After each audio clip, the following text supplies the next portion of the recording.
Right, hi everyone, my name's Keiron. I'm here from the London Natural History Society and I'm just going to give you a few updates from the LNHS over the past year. So I'm going to start with just telling you some of the stuff that we've been doing virtually over the past year. With obviously the COVID pandemic, meaning that we can't go out and do a lot of the recording, a lot of the events that we normally do. And then I'm going to hand over to our president. She can't unfortunately be here today, but she's going to give us a 5-minute talk on the Bookham Common Survey, which is a long-running recording project that the Society has been undertaking. So let's see what I can, nothing's working. There we go. So just a quick update that we actually have a butterfly atlas in development. So this is going to be a published book rather than a virtual bit, but yeah, it's a distribution atlas of butterflies across London's 32 boroughs. It's being produced by Leslie Williams, who is here today. So if anybody's got any questions about it, hunt him down and ask him.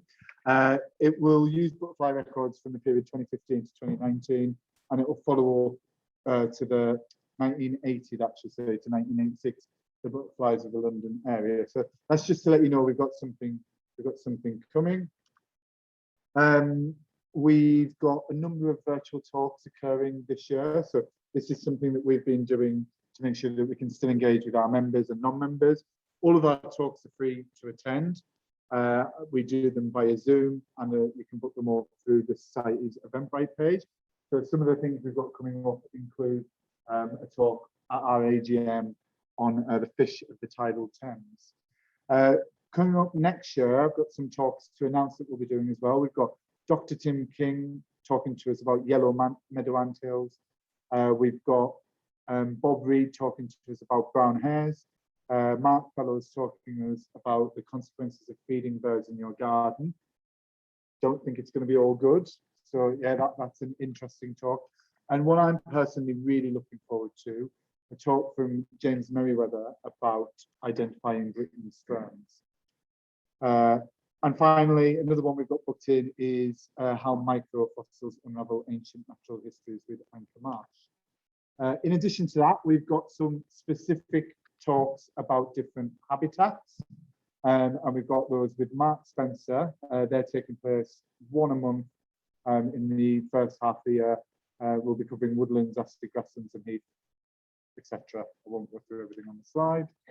Another thing we've been doing in the background is we've been working through past issues of our journal, the London Naturalist, and extracting all the botanical and other biological records from them so that they can be utilised in and added to digital databases. So that's been undertaken by volunteers who have been stuck at home during lockdown, and all our records will be using the London Flora Project, shared with GiGL and shared with the BSBI. And finally, just something I wanted to point out on our website, we've got a news section now. So we've had some articles about certain projects that are going on in London and ways that people can get involved and help with that. And I've got to do a shameless plug as well, I'm afraid. To help fund the Society, we do need members as part of your membership for just £20 for 1 year, or £5 if you've got any students here. You get all of those publications. London Naturalist and London Bird Report are annual, and the newsletter, I think it's 3 times a year. It also, and the most important thing though, is it supports the biological recording that we do and our extensive indoor, outdoor and virtual events program. So that is it from me.